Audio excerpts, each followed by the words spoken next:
नमस्कार। आप सभी का एक बार फिर से अपनी क्लास में हार्दिक स्वागत है, अभिनंदन है। लास्ट क्लास में अपन ने भारत में परिवहन को लेकर परिचर्चा कर रहे थे और भारत में परिवहन में अपन ने सड़क परिवहन के बारे में परिचर्चा कर चुके थे, रेल परिवहन के बारे में परिचर्चा शुरू की थी। और उस रेल परिवहन में जो अपन ने परिचर्चा शुरू की थी उसमें अपन ने कुछ रेल परिवहन के बारे में अध्ययन कर लिया था। अब अपन उससे आगे बढ़ेंगे, ठीक है। तो अपना मेन हेडिंग जो क्या रहेगी, तो मेन हेडिंग रहेगी भारत में परिवहन। अपनी मेन हेडिंग क्या रहेगी, भारत में परिवहन, ठीक है। ये अपनी मेन हेडिंग है। इसमें अगर बात की जाए तो अपन ने क्या पढ़ दिया, इसमें अपन ने सड़क परिवहन पढ़ लिया। अब अपन शुरू करेंगे, अपन शुरू कर चुके थे, शुरू करेंगे, क्या कर चुके थे, कौन सा परिवहन, रेल परिवहन। क्या पढ़ेंगे, रेल परिवहन को लेकर अपन क्या करेंगे, परिचर्चा करने का कार्य करेंगे। लास्ट में अपन ने यह पढ़ा था कि भाई भारत की सबसे बड़ी रेल सुरंग पीर पंजाल रेल सुरंग है। भारत की सबसे लंबी रेल सुरंग कौन सी थी, पीर पंजाल रेल सुरंग थी, ठीक है। इतनी जानकारी कर चुके थे। अब उससे आगे देखिए, आगे अगर बात की जाए तो देखिए, आगे अगर बात करते हैं तो चौड़ाई के आधार पर, किसके आधार पर, चौड़ाई। तो देखिए चौड़ाई के आधार पर, चौड़ाई के आधार पर, चौड़ाई के आधार पर रेल पटरी को 3 भागों में विभाजित किया गया है। रेल पटरी को कितने भागों में बांटा गया है, तो रेल पटरी को 3 भागों में विभाजित करने का कार्य किया गया है। सीधा प्रश्न आता है कि चौड़ाई के आधार पर रेल पटरी को कितने भागों में विभाजित करने का कार्य किया गया है, तो चौड़ाई के आधार पर रेल पटरी को 3 भागों में बांटा गया है। वो 3 भागों के आपको नाम भी पूछ सकता है।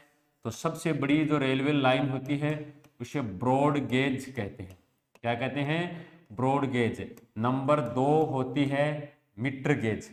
नंबर 2 कौन सी होगी, मीटर गेज। तो 2 नंबर हो जाएगी मीटर गेज, ठीक है बच्चा। और नंबर 3 की अगर बात की जाए तो हो जाएगी नैरो गेज। नंबर 3 कौन सी हो जाएगी, नैरो गेज। तो ये 3 प्रकार की क्या है, ये रेलवे लाइन है। कितने प्रकार की, 3 प्रकार की रेलवे लाइन है। तीनों को आपको नाम याद होना चाहिए। पहली है ब्रॉड गेज, दूसरी है मीटर गेज और तीसरी हो जाएगी नैरो गेज। अब ब्रॉड गेज जो लाइन होती है इसकी चौड़ाई होती है 1.676 मीटर, लगभग 1.676 से लेकर 7.1 इससे लेकर और लगभग इससे लगभग अगर बात की जाए तो 1.716 मीटर के बीच में होती है, ठीक है। मीटर गेज की चौड़ाई की बात की जाए तो मीटर गेज की चौड़ाई होती है 1 मीटर। कितनी होती है, 1 मीटर। नैरो गेज की चौड़ाई की बात की जाए तो 0.610 से लेकर और अगर बात की जाए 0.716 मीटर के बीच में होती है। ये किसकी चौड़ाई होती है, नैरो गेज की। तो मीटर गेज की चौड़ाई कितनी हो जाएगी, 0.610 से लेकर 0.716 मीटर। मीटर गेज की 1 मीटर, ब्रॉड गेज की 1.76 मीटर से लेकर 1.716 मीटर के बीच में होती है। तो चौड़ाई के आधार पर रेल पटरी को कितने भागों में बांटा गया है, 3। तीनों के नाम याद रखने हैं, ब्रॉड गेज, मीटर गेज और नैरो गेज। तीनों ही एग्जाम की अगर पॉइंट ऑफ व्यू से बात की जाए ना तो क्या है, बहुत ज्यादा महत्वपूर्ण है, ठीक है। चलिए आगे बात करते हैं, आगे बढ़ते हैं। आगे अगर बात की जाए तो देखिए, भारत का सबसे लंबा सड़क पुल, रेल पुल, अगर आपको पूछ ले कि भारत का सबसे लंबा रेल पुल कौन सा है, तो भारत का सबसे लंबा रेल पुल, कई बार एग्जाम में आ गया। भारत का सबसे लंबा सड़क पुल के बारे में मैं आपको पढ़ा चुका हूं। भारत का सबसे लंबा सड़क पुल था डोला शदिया या भूपेन हजारिका सड़क पुल, ठीक है। उसी प्रकार से भारत का सबसे लंबा रेल पुल कौन सा है, तो याद रखना भारत का सबसे लंबा रेल पुल है बोगीबील पुल। इसका नाम क्या है, बोगीबील पुल।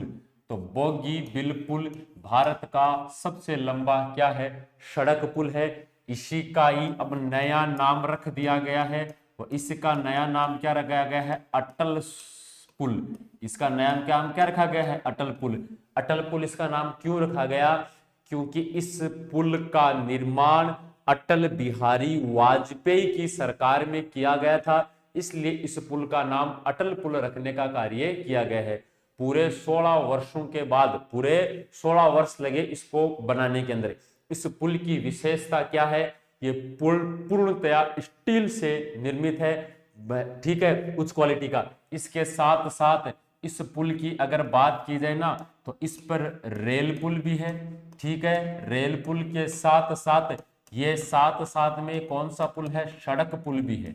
रेल पुल और सड़क पुल दोनों है। जैसे मान लो ये कोई पुल है, ठीक है, इसके नीचे आपको पता है ऐसे खंबे, जगह जगह सपोर्ट के लिए खंबे से लगे होते हैं। अब देखिए इस पुल पर दो भाग है, ठीक है। ऊपर वाले पर तो है सड़क, ऊपर तो सड़क बनाई गई है, और नीचे वाली है रेल। यहाँ पर तो ट्रेन चलती है, इसके ऊपर एक पार्टीशन लगा दिया, और इसके ऊपर बाद में क्या चलती है, सड़क है। तो रेल सह सड़क पुल, इसको आप क्या बोल सकते हैं, रेल सह सड़क पुल के नाम से जान सकते हैं। तो भारत का सबसे लंबा रेल पुल है। ये बेटा कौन सी नदी पर है, अगर आपको पूछ लिया जाए कि किस नदी के ऊपर इसका निर्माण किया गया है, तो नो डाउट यह ब्रह्मपुत्र नदी पर स्थित है। कौन सी नदी पर है, ब्रह्मपुत्र नदी के ऊपर स्थित है।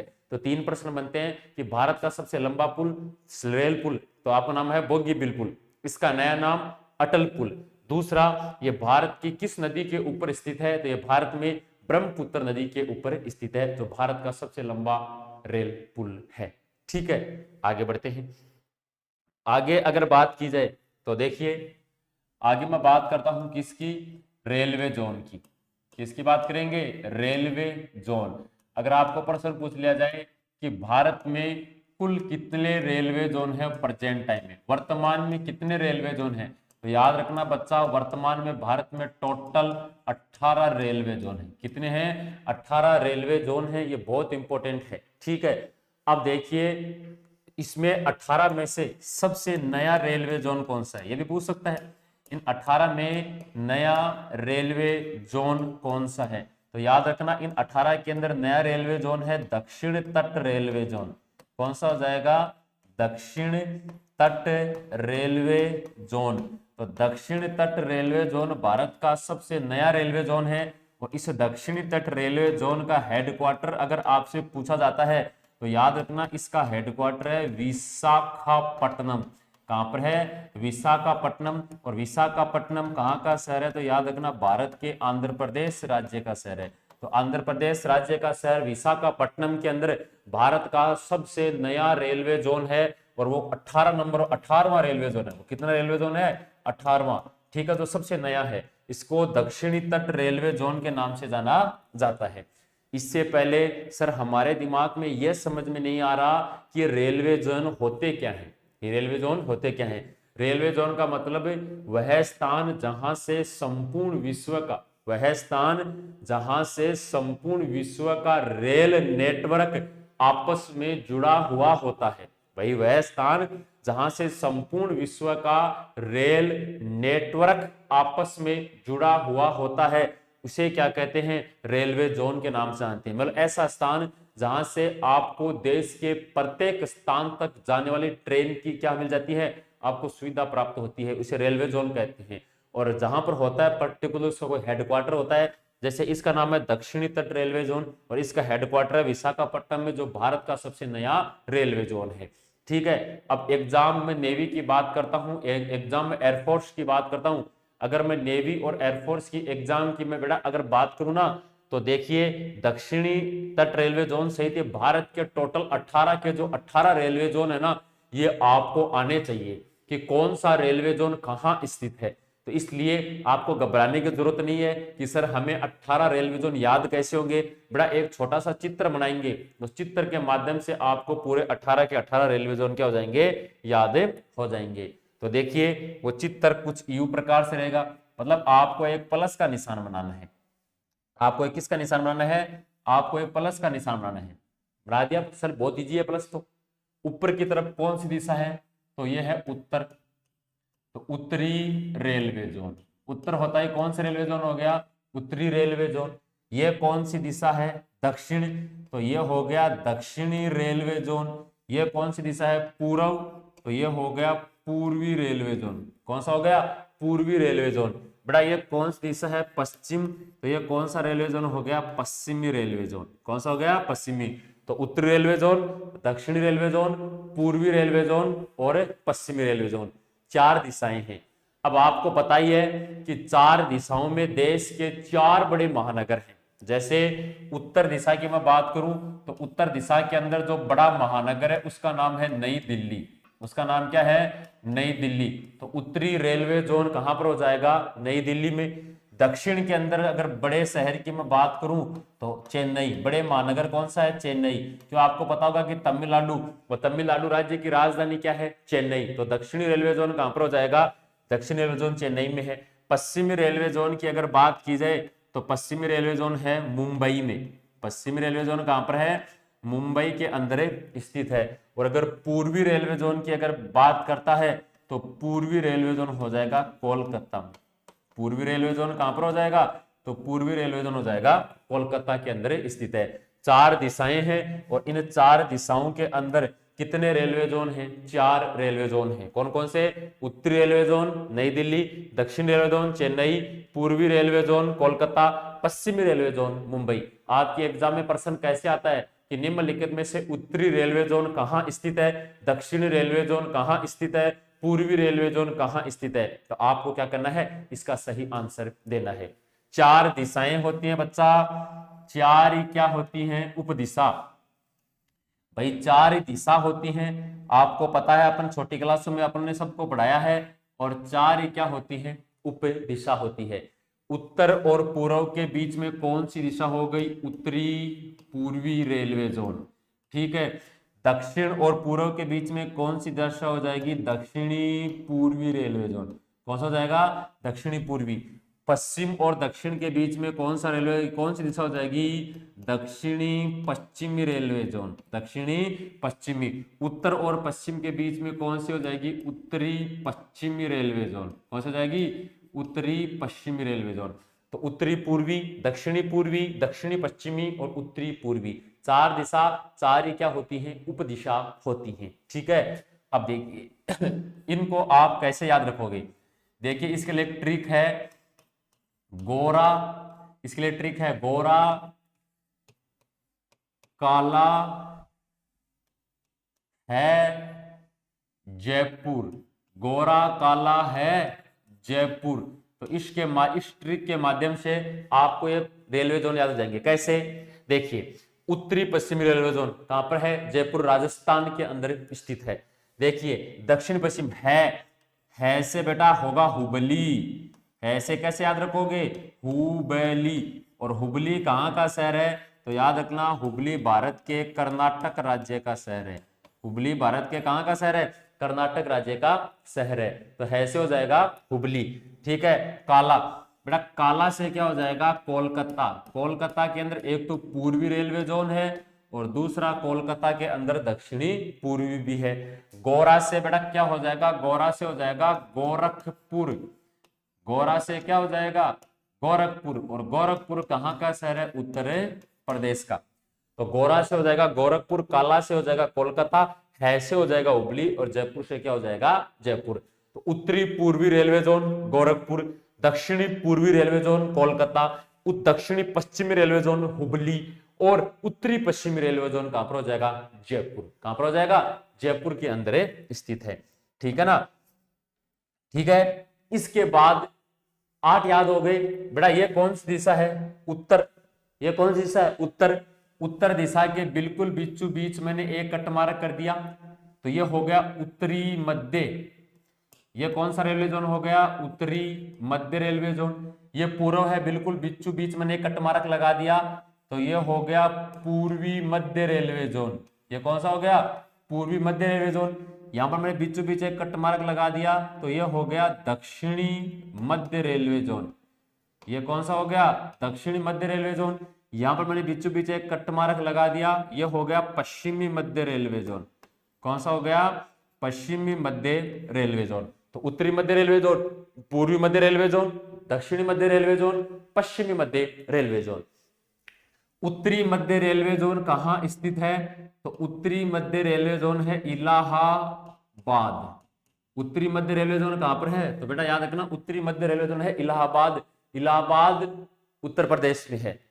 दक्षिणी मध्य रेलवे जोन, तो याद रखना दक्षिणी मध्य रेलवे जोन है सिकंदराबाद। कहां पर है? दक्षिणी मध्य रेलवे जोन है सिकंदराबाद, और सिकंदराबाद तेलंगाना का शहर है। कहां का शहर है? तेलंगाना का शहर है। पश्चिमी मध्य रेलवे जोन है जबलपुर। कहां पर है? जबलपुर। जबलपुर है मध्य प्रदेश में। पूर्वी मध्य रेलवे जोन है हाजीपुर। कहां पर है? हाजीपुर। हाजीपुर बिहार का शहर है। कहां का शहर है? बिहार का शहर है। ये कितने हो गए बेटा? 12 रेलवे जोन हो गए। कितने हो गए? 12।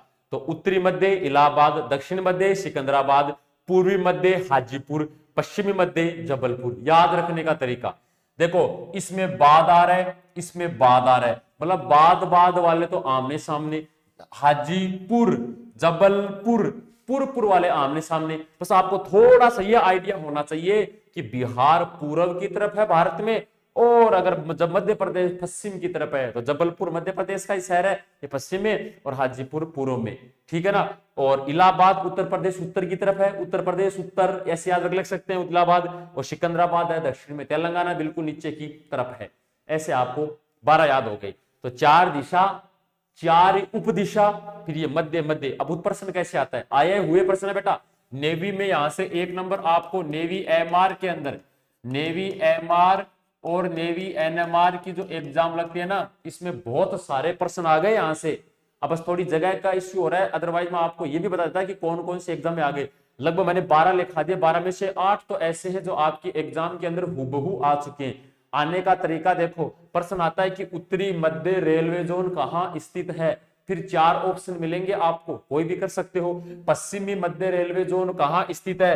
तो पश्चिमी मुंबई में। पश्चिमी मध्य कहां पर है? जबलपुर। पूर्वी मध्य कहां पर है? हाजीपुर। तो ऐसे भी आपको प्रश्न दे सकता है। ठीक है बेटा, ये कौन सी दिशा है? दक्षिणी पूर्वी। इस दक्षिणी पूर्वी के मैंने बीचों बीच एक कट मार्क लगा दिया, तो ये हो गया दक्षिणी पूर्वी मध्य रेलवे जोन।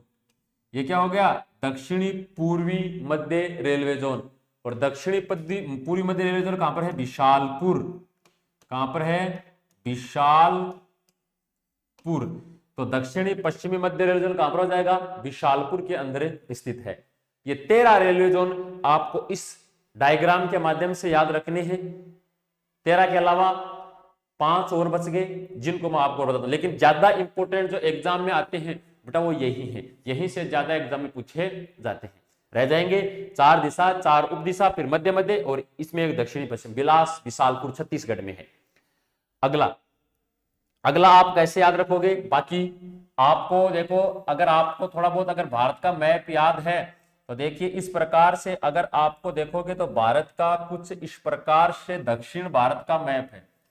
ये जो मैंने मैप बनाया है ये दक्षिणी भारत का मैप है। कौन से भारत का मैप है? दक्षिणी भारत का मैप है। ठीक है। इसमें यहां पर राज्य है गुजरात, यहां पर राज्य है महाराष्ट्र। यहां पर भारत का कौन सा राज्य है? तो यहां पर भारत का राज्य है महाराष्ट्र। ऊपर की तरफ गुजरात है। महाराष्ट्र में देखिए, अगर आपको प्रश्न पूछा जाए कि मध्य रेलवे जोन, कोई सिर्फ मध्य रेलवे जोन, कोई दिशा नहीं दे रहा कि मध्य रेलवे जोन कहां स्थित है, तो याद रखना मध्य रेलवे जोन है मुंबई में। कहां पर है? मुंबई में। तो मुंबई में 2 रेलवे जोन है, एक तो पश्चिमी रेलवे जोन, अभी भी आपने पढ़ाया मैंने आपको, देखिए अभी भी मैंने आपको जस्ट क्या पढ़ाया कि पश्चिमी रेलवे जोन कहां स्थित है। ठीक है। तो देखिए पश्चिमी रेलवे जोन कहां पर हो जाएगा? मुंबई के अंदर स्थित है। और अगर यहीं से अगर आपसे प्रश्न पूछता है, यहीं से अगर आपसे प्रश्न पूछता है कि मध्य रेलवे जोन कहां पर है, तो मध्य रेलवे जोन कहां पर हो जाएगा? मुंबई में। ठीक है। इसके बाद अगला, यहां पर भारत का आंध्र प्रदेश राज्य है। आपको पूछा जाए कि दक्षिणी तट रेलवे जोन कौन सा? दक्षिणी तट रेलवे जोन, कि भाई दक्षिणी तट रेलवे जोन कहां पर है जो भारत का सबसे नया है? तो मैंने अभी भी शुरू में बताया था आपको, विशाखापट्टनम। कहां पर हो जाएगा? विशाखापट्टनम। तो विशाखापट्टनम है, यहां पर भारत का सबसे नवीनतम रेलवे जोन है। ये भारत का क्या है, सबसे नया रेलवे जोन है, जो भारत के आंध्र प्रदेश राज्य में स्थित है। यहां पर आंध्र प्रदेश राज्य भारत का, आंध्र प्रदेश के ऊपर भारत का ओडिशा राज्य है। कौन सा है यहाँ पर, ओडिशा। तो यहां से आपको याद रखना है पूर्वी तटीय रेलवे जोन। कौन सा, पूर्वी तटीय रेलवे जोन। अगर आपसे प्रश्न पूछा जाए कि पूर्वी तटीय रेलवे जोन कहां स्थित है, तो याद रखना भुवनेश्वर। कहां पर है, भुवनेश्वर। तो पूर्वी तटीय रेलवे जोन भुवनेश्वर में स्थित है। कहां पर है, भुवनेश्वर में स्थित है। तो मध्य रेलवे जोन मुंबई, इसके अलावा दक्षिण तटीय रेलवे जोन विशाखापट्टनम, पूर्वी तटीय रेलवे जोन भुवनेश्वर। 13 वहां हो गए थे, 3 यहां हो गए। 13 और 3 मिलाकर संख्या कितनी हो गई, 16। कितने रेलवे जोन और बच गए, 2 रेलवे जोन और रह गए। वो 2 कौन से हैं, तो देखिए उनको आपको अलग से याद रखना है। एक तो याद रखना है पूर्वोत्तर सीमांत रेलवे जोन, पूर्वोत्तर सीमांत रेलवे जोन। तो पूर्वोत्तर सीमांत रेलवे जोन जो है ना, ये कहां स्थित है, तो यह है गुवाहाटी। कहां पर है, गुवाहाटी। तो और गुवाहाटी कहां का शहर है, भारत के असम राज्य का शहर है। कौन से राज्य का शहर है, असम। तो पूर्वोत्तर सीमांत रेलवे गुवाहाटी असम में स्थित है। और यहीं से एक और याद रख सकते हैं आप, और वो अलग है, वो है कोलकाता मेट्रो, कि Kolkata metro railway zone. Kolkata metro railway zone कहां स्थित है, तो बेटा Kolkata metro railway zone Kolkata में ही स्थित है। इसका मतलब कोलकाता में कितने रेलवे जोन हैं, 3 रेलवे जोन है। कौन कौन से, एक तो पूर्वी मध्य रेलवे जोन, सॉरी दक्षिणी पूर्वी रेलवे जोन, एक पूर्वी रेलवे जोन और एक कोलकाता मेट्रो। आपने 13 वहां पर पढ़े, 14, 15, 16, इसके अलावा 17 और 18। इसमें से सबसे नया कौन सा है, दक्षिणी तट रेलवे जोन, जो विशाखापट्टनम आंध्र प्रदेश के अंदर स्थित है। ठीक है, यहां तक आपके अकॉर्डिंग नेवी एयरफोर्स के सिलेबस के अकॉर्डिंग रेल परिवहन कंप्लीट होता है। अपने परिवहन को 3 भागों में बांटा था, स्थल, जल, वायु। अपन ने स्थल परिवहन पढ़ चुके हैं, जिसमें रेल और सड़क आपने पढ़ दिया। अब अपन पढ़ेंगे वायु परिवहन। क्या पढ़ेंगे, नेक्स्ट अपना जो भाग आएगा वो आएगा वायु परिवहन। तो देखिए वायु परिवहन, और नेवी एयरफोर्स 2020 की एग्जाम में वायु परिवहन से भी प्रश्न पूछा गया है, इसलिए ये इंपॉर्टेंट है। ठीक है ना, तो वायु परिवहन कौन सा हो जाएगा, वायु परिवहन। देखिए प्रश्न आता है, विश्व में सर्वप्रथम वायु परिवहन की शुरुआत, अगर आपसे प्रश्न पूछा जाए कि विश्व में सर्वप्रथम वायु परिवहन की शुरुआत कब हुई, तो देखना विश्व में सर्वप्रथम वायु परिवहन की शुरुआत, विश्व में सबसे पहले वायु परिवहन की शुरुआत कब हुई और कहां हुई। इससे पहले मैं आपसे एक प्रश्न जरूर करना चाहूंगा। इससे पहले मैंने आपको पढ़ाया कि विश्व में सबसे पहले रेल परिवहन की शुरुआत 1825 में हुई थी, मैंने आपको पढ़ाया था। और कहां हुई थी, इंग्लैंड देश में। एज इट इज ऐसे ही दुनिया में सबसे पहले वायु परिवहन की शुरुआत कब हुई, तो दुनिया में सबसे पहले वायु परिवहन की शुरुआत वर्ष 1902 में। कब हुई, वर्ष 1902 में। कौन से देश में हुई, अमेरिका, यूएस से। तो अमेरिका देश के अंदर, कौन से देश में, अमेरिका देश के अंदर सबसे पहले 1902 के अंदर वायु परिवहन की शुरुआत हुई। और दुनिया में वायु परिवहन का फाउंडर किसे कहते हैं, जनक। दुनिया में वायु परिवहन का जनक किसे कहते हैं, अमेरिका देश के 2 भाई हैं राइट बंधु, ओलिवर राइट और बिल्वर राइट। इन दोनों भाइयों के नाम क्या है, एक का नाम है ओलिवर राइट और एक का नाम है बिल्वर राइट। ये 2 भाई हैं, दोनों को एक साथ में राइट बंधु कहते हैं। जैसे मुंबई इंडियंस अपनी जो टीम है उसके लिए 2 भाई खेलते हैं, एक हार्दिक पांड्या, एक कुणाल पांड्या, दोनों को पांड्या ब्रदर्स कहते हैं। एज इट इज ऐसे ही ओलिवर राइट और बिल्वर राइट 2 भाई हैं, इनको राइट बंधु के नाम से जाना जाता है। इन्हीं ने सबसे पहले दुनिया का पहला प्लेन का निर्माण करके उसे उड़ान भरने में सफलता पाई थी।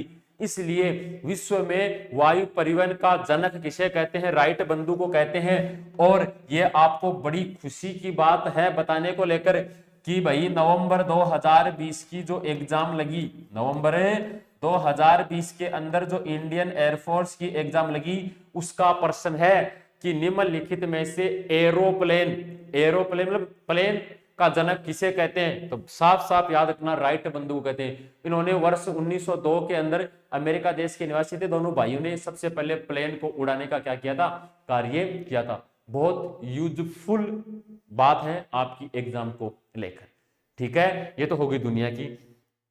आगे बढ़ते हैं। आगे बात की जाए तो विश्व में सर्वप्रथम वायु डाक सेवा की शुरुआत, विश्व में सर्वप्रथम वायु डाक सेवा की शुरुआत कब हुई और कहां हुई, यह भी प्रश्न इंपॉर्टेंट है एग्जाम के हिसाब से बात की जाए तो विश्व में सबसे पहले वायु डाक सेवा की शुरुआत वर्ष 1911 में कब हुई, 1911 के अंदर दुनिया में सबसे पहले वायु डाक सेवा की शुरुआत हुई। और कहां हुई, ये भारत के अंदर हुई। कहां पर हुई, भारत में हुई। भारत में दो जगह है, इलाहाबाद और नैनी। भारत के अंदर दो जगह है, एक का नाम है इलाहाबाद, इलाहाबाद का नाम चेंज कर दिया, अब इसे प्रयागराज के नाम से जाना जाता है, लेकिन पहले इलाहाबाद के नाम से जानते थे।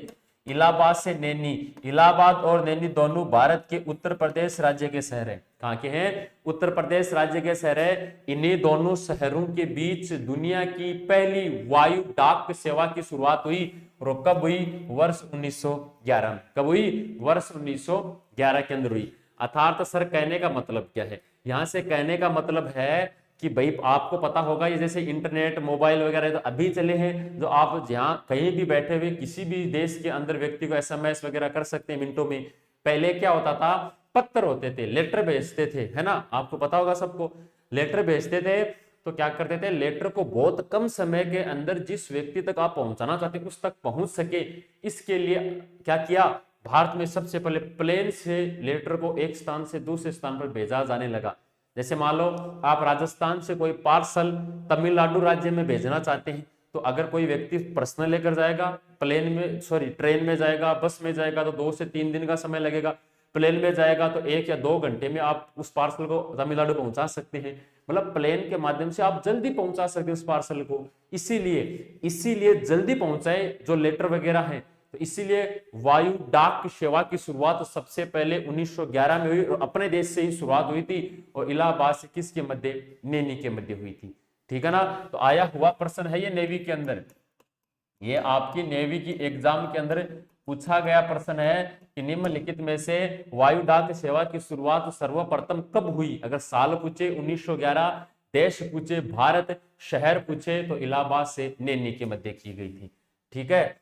अब देखिए आगे, अगर अगला प्रश्न बनता है कि भारत में वायु परिवहन की शुरुआत कब हुई, तो भारत में वायु परिवहन की शुरुआत, भारत में वायु परिवहन की शुरुआत कब हुई, अगर आपसे प्रश्न पूछा जाए तो भारत में वायु परिवहन की शुरुआत वर्ष 1932 में कब हुई, वर्ष 1932 में हुई। और किसके द्वारा की गई, जे.आर.डी. टाटा के द्वारा। तो जे.आर.डी. टाटा के द्वारा वर्ष 1932 में भारत में पहली प्लेन उड़ी। और किन दो स्थानों के बीच में, तो ये उड़ी चेन्नई से कराची के मध्य। किसके मध्य, चेन्नई से कराची के मध्य। हालांकि वर्तमान का जो कराची शहर है ये पाकिस्तान में है, लेकिन मैं कब की बात कर रहा हूं, 1932 की बात कर रहा हूं। 1932 के अंदर कराची भारत का ही हिस्सा था। अरे पाकिस्तान है, पाकिस्तान भारत ही तो था, लेकिन 14 अगस्त 1947 को रात को 11:59 पर एक नया राष्ट्र का उदय हुआ जिसे पाकिस्तान के नाम से जाना जाता है। वो भारत से ही क्या हुआ था, अलग हुआ था। वो 1932 में बात चल रही है, उस समय भारत का अंग था। उस समय चेन्नई से कराची के बीच में अपने देश में पहली प्लेन ने उड़ान भरी और उड़ान भरने वाला जो पायलट था उसका नाम था जे.आर.डी. टाटा। तो सीधा प्रश्न बन गया कि भारत का प्रथम पायलट कौन था। ये आपकी एयरफोर्स 2018 में आ चुका है, ये इंडियन एयरफोर्स 2018 में प्रश्न आ गया कि निम्नलिखित में से भारत का प्रथम पायलट कौन था? तो भारत का जो पहला पायलट था उसका नाम था JRD टाटा। क्या नाम था? JRD टाटा, जिन्होंने वर्ष 1932 में क्या बढ़ाई थी? सर्वप्रथम प्लेन को उड़ान भराने का क्या किया था? कार्य किया था। बहुत इंपॉर्टेंट है, इसको आपको क्या करना है? याद रखना है। ठीक है, तो ये तो हो गई भारत में वायु परिवहन की शुरुआत। इसके बाद बेटा देश क्या हुआ? आजाद। इसके बाद देश क्या हुआ? आजाद हुआ। आजाद होने के बाद अंग्रेज अपने देश से चले गए, अपने देश में खुद का संविधान का निर्माण हुआ, अपने देश में सरकार बनी। सरकार बनने का मतलब अपने देश में एक प्रधानमंत्री हुआ। उस प्रधानमंत्री पहले प्रधानमंत्री का नाम था पंडित जवाहरलाल नेहरू। तो यहां से क्या याद रखना है कि पंडित जवाहरलाल नेहरू की सरकार के द्वारा, पंडित जवाहरलाल नेहरू की सरकार के द्वारा, पंडित जवाहरलाल नेहरू की सरकार के द्वारा, देश के पहले प्रधानमंत्री थे भाई, पंडित जवाहरलाल नेहरू की सरकार के द्वारा वर्ष 1953 में भारतीय वायु परिवहन का बेटा क्या किया गया? भारतीय वायु परिवहन का राष्ट्रीयकरण कर दिया गया। क्या कर दिया गया? भारतीय वायु परिवहन का राष्ट्रीयकरण किया गया 1953 के अंदर। सर हमारे ये बात समझ में नहीं आ रही, ये राष्ट्रीयकरण क्या होता है? राष्ट्रीयकरण का मतलब किसी भी डिपार्टमेंट को सरकार पूर्णतया अपने अंडर में ले लेती है, उसे राष्ट्रीयकरण कहते हैं। और सरकार जब किसी प्राइवेट व्यक्तियों के हाथों में सौंप देती है या किसी प्राइवेट कंपनी के हाथों में सौंप देती है किसी भी डिपार्टमेंट को, उसे निजीकरण कहते हैं। उसे क्या कहते हैं? निजीकरण कहते हैं। जैसे वर्तमान के अंदर भारत सरकार या नरेंद्र मोदी की जो सरकार है, ये पूरे प्लेन को, पूरे वायु परिवहन को, इसके साथ साथ पूरे के पूरे रेल परिवहन को क्या कर रही है? निजीकरण करने का कार्य कर रही है, अर्थात उसको प्राइवेट हाथों में सौंप रही है। लेकिन प्रारंभ के अंदर अंग्रेजों के टाइम में वायु परिवहन प्राइवेट क्षेत्र में थी, लेकिन भारत सरकार ने 1953 में पूरे के पूरे वायु परिवहन का क्या कर दिया? राष्ट्रीयकरण, अर्थात सरकार ने अपने अधीन ले लिया। और जैसे ही राष्ट्रीयकरण किया 1953 में, राष्ट्रीयकरण करते ही भारत सरकार ने 2 वायु निगम स्थापित किए। कितने? 2 वायु निगम स्थापित किए, जिसमें से एक का नाम दिया गया एयर इंडिया। एक वायु निगम का नाम क्या दिया गया? Air India. और दूसरे वायु निगम का नाम दिया गया इंडियन एयरलाइंस। दूसरे वायु निगम का क्या नाम दिया गया? Indian airlines. तो इस प्रकार से कुल 2 की स्थापना की गई, 2 निगम की स्थापना की।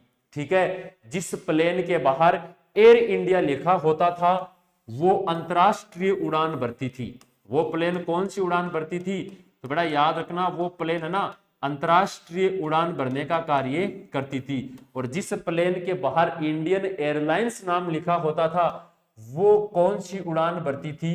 वो घरेलू उड़ान भरती थी। कौन सी उड़ान भरती थी? वो घरेलू उड़ान भरने का कार्य करती थी। और आपने देखा होगा जिस प्लेन के बाहर एयर इंडिया लिखा हुआ वो अपने देश से व्यक्तियों को बैठाती थी और दूसरे देश में छोड़ने का कार्य करती थी, अर्थात इंटरनेशनल फ्लाइट हो गई। और जिस प्लेन के बाहर इंडियन एयरलाइंस लिखा होता था वो अपने देश में बैठकर अपने देश में उसे क्या करती? लैंड करने का कार्य करती थी, जिसे आप नेशनल फ्लाइट के नाम से जानते हैं। लेकिन बाद में सरकार ने धीरे धीरे क्या किया?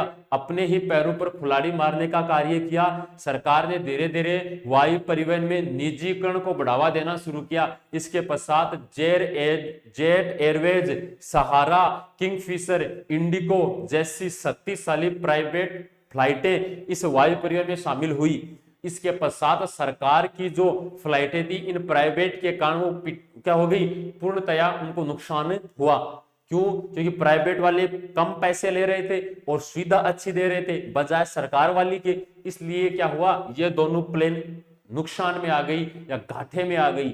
इसलिए भारत सरकार के प्रधानमंत्री मनमोहन सिंह की सरकार ने, किसकी? मनमोहन सिंह की सरकार ने क्या किया? एयर इंडिया और इंडियन एयरलाइंस इन दोनों को क्या कर दिया? वर्ष 2007 में एक कर दिया। इन दोनों का 2007 में क्या कर दिया? विलय कर दिया। विलय का मतलब 2 अलग अलग कंपनी थी, एयर इंडिया और इंडियन एयरलाइंस सरकार की, इनको दोनों को मिलाकर एक करने का कार्य किया। तो प्रश्न आता है कि भारत सरकार के द्वारा एयर इंडिया व इंडियन एयरलाइंस का विलय कर कब किया गया विलय? तो 2007 में। राष्ट्रीयकरण कब किया गया? 1953 में किया गया। निजीकरण कब किया गया? तो सीधा आंसर दे सकते हैं 2020 के अंदर पूरे वायुपुरन का क्या कर दिया गया है? निजीकरण करने का कार्य किया गया है। ये अलग अलग सरकार के समय हुआ।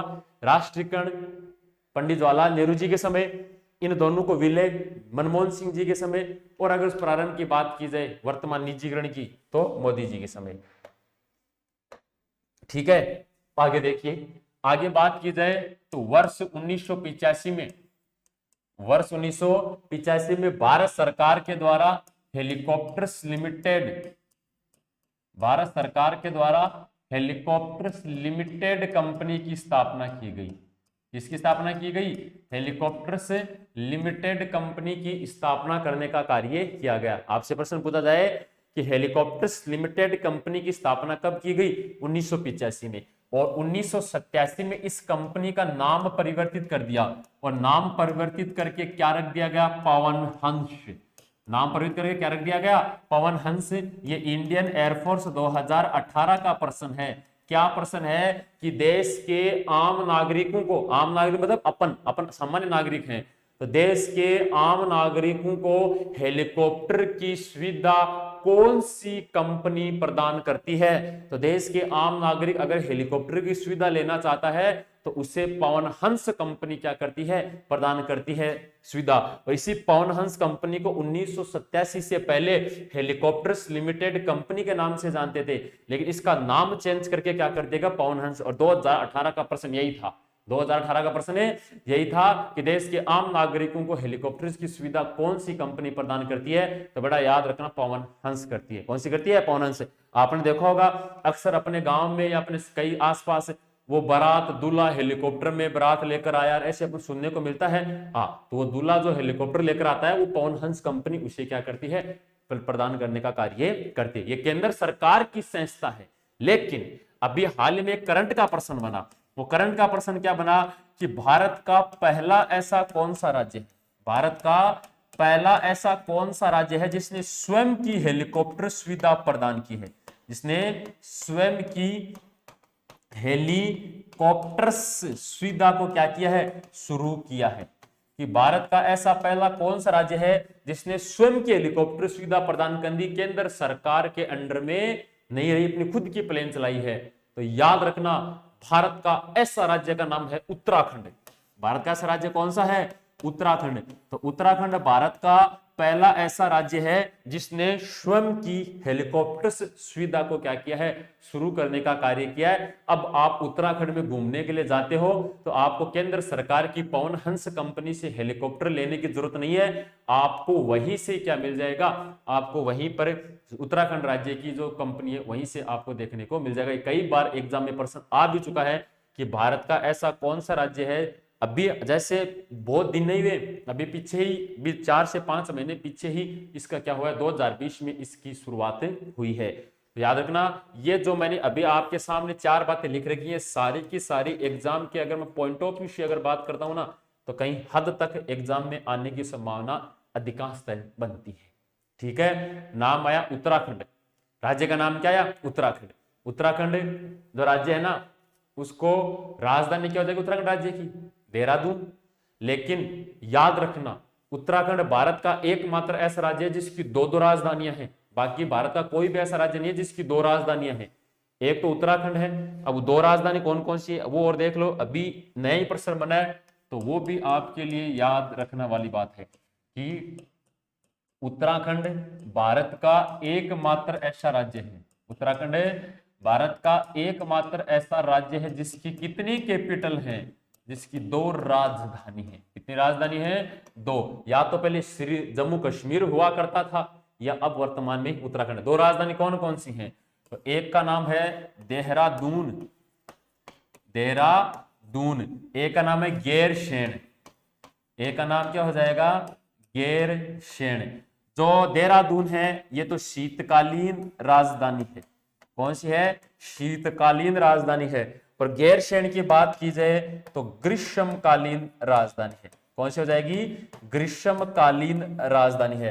कहने का मतलब 6 माह तो गर्मियों में तो गैरसैंण रहेगी और 6 माह क्या रहेगी, देहरादून रहेगी। ऐसा भारत का एकमात्र राज्य। अभी हाल ही में उत्तराखंड की दूसरी या ग्रीष्मकालीन राजधानी गैरसैंण को घोषित करने का कार्य किया गया है। तो ये भी आपके एग्जाम के अगर पॉइंट ऑफ व्यू से बात की जाए ना तो प्रश्न अच्छा बनता है, ठीक है ना।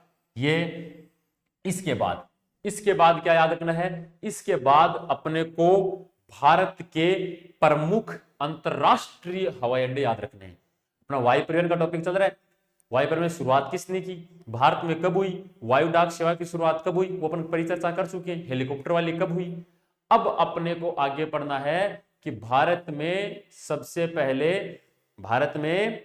पहले जो अंतरराष्ट्रीय एयरपोर्ट है जितने भी, उनको एक एक अंतरराष्ट्रीय एयरपोर्ट को पढ़ना है। और जैसे से अपन एक एक अंतरराष्ट्रीय एयरपोर्ट को पढ़ेंगे, लगभग 16-17 अंतरराष्ट्रीय एयरपोर्ट हैं जिनको आप आसानी से याद कर भी सकते हैं और आपको याद हो भी जाएंगे और वहीं से प्रश्न भी पूछे जाते हैं। उस अंतरराष्ट्रीय एयरपोर्ट को अपन अगली क्लास में करेंगे, उसके साथ साथ अपन जल परिवहन को भी कंप्लीट करेंगे, ठीक है। तो आने से पहले नेक्स्ट क्लास लो, इससे पहले आप ये पढ़कर आओ, ऐसे पढ़ते रहो, आगे बढ़ते रहो। आज के लिए इतना ही, धन्यवाद।